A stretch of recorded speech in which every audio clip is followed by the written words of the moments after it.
Welcome to A World Made of Cardboard Reviews. There are a lot of channels out there that will review toys and spend a little time with the packaging. Since I love cardboard the way I do, I really am impressed sometimes with what companies do with the packaging. But then there's times I'm kind of perplexed. Today, I'm going to look at that and try to talk about it a little bit. What I want to talk about first is what I grew up with. When I was growing up, figures came in a blister pack on a card, just like this, except the figure was loose in the package, so the only bubble you had was just this plastic part here, and the weapon or accessory was taped to the inside of it. Even G.I. Joe kind of did a similar thing, but theirs was divided up similar to this, where the weapons were placed in little packs and positions around the card. Hot Wheels, as I was growing up, pretty much always had this capability, but they've gotten a little tighter with their plastic to try to make the car not move around so much. Even Hasbro did that with making more complex structures for their plastic arrangement, for protecting the figure in the package and displaying it pretty well. Over time, companies began to look at boxes, some of them complicated or having fancy little designs and angles to it, like many of the Star Wars lines and other toy lines. And then comes Action Force from Volaverse, which has a simple box shape.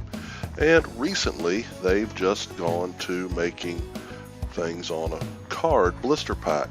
I kind of prefer this. You're able to see the figure from all directions, all sides, all angles, and you can see what you're getting. And if it's a good card back, you got a pretty good solid package that you could just hold together and display, unlike these where the package is rather flimsy. But that's just a part of this.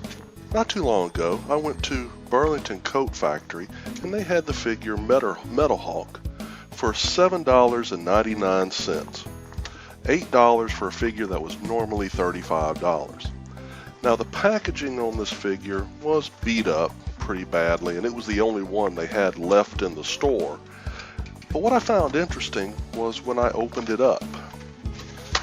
The package had the instructions in it, had a bunch of paper ties with tape, and a lot of designs made to hold all the notches and shapes to hold the figure itself and its accessories in the box.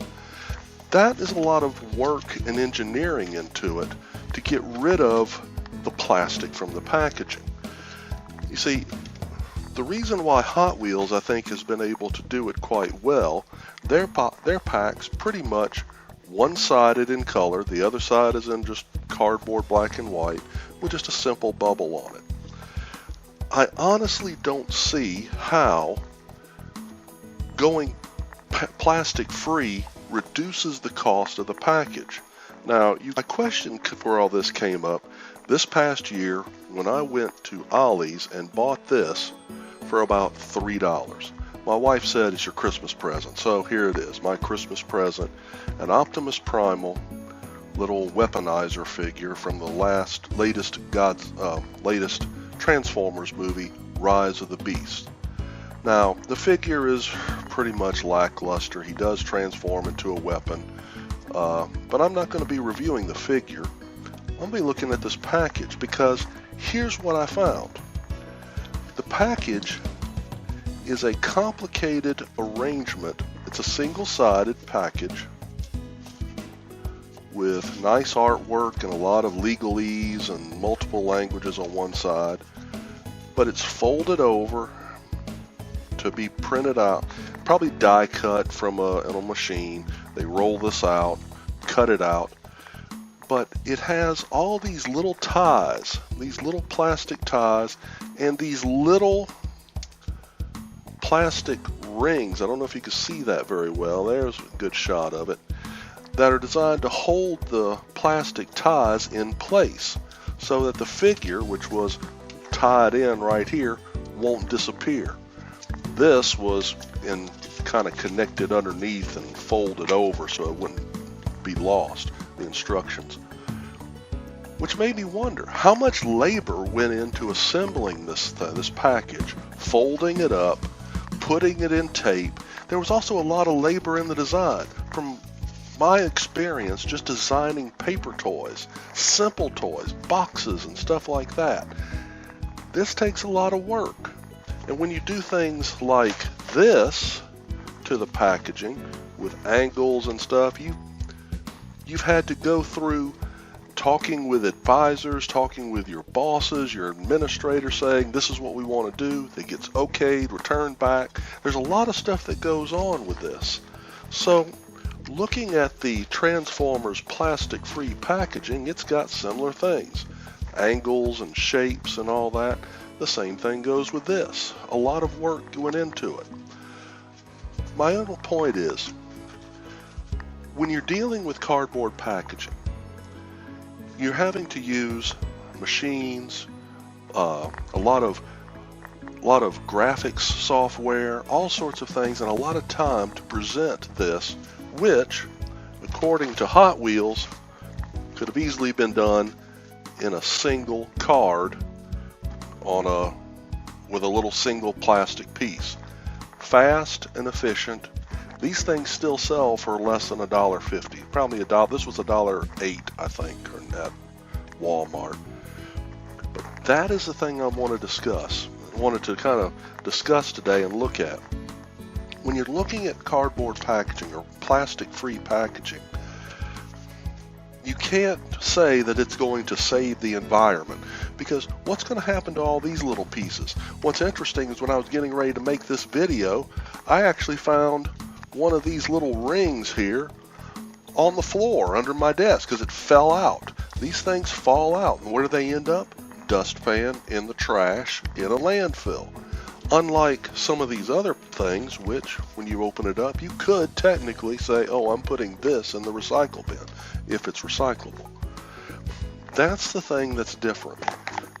Maybe using less plastic is the deal that they're trying to do, but my point is, when you want to make packaging that is cost effective, think about what you're trying to do, how you're trying to sell it, what you're trying to present. If you're trying to present a product that is standing out front and in good condition, maybe open packaging is not what you want. If you're wanting something that everybody can see, everybody can view and say, wow, that looks good, and even mint-in box collectors can hold it up there and say, wow, that's going to look good sitting right there, then go with the plastic. Now, Hasbro just recently quit with their plastic-free packaging, and they went back to using plastic, bubbles and everything, for their collector stuff, but their kids' lines still use the reduced plastic, I should say. This is not plastic-free. If you really wanted to do something, I would suggest looking at the design better, looking at what needs to be done to remove the plastic totally, but at the same time making a product where it's visible out in front. Does this work? Well, when I first saw these boxes, these card back, I was like, man, that is really flimsy. I'm not sure that's even going to hold together. And as you see in that picture, sometimes kids mess around and pull off a part of the toy. So my review of this packaging is, does it meet the requirements of putting the product out there? Yes. Did it work? No. I bought this at Ollie's. This was on reduced price.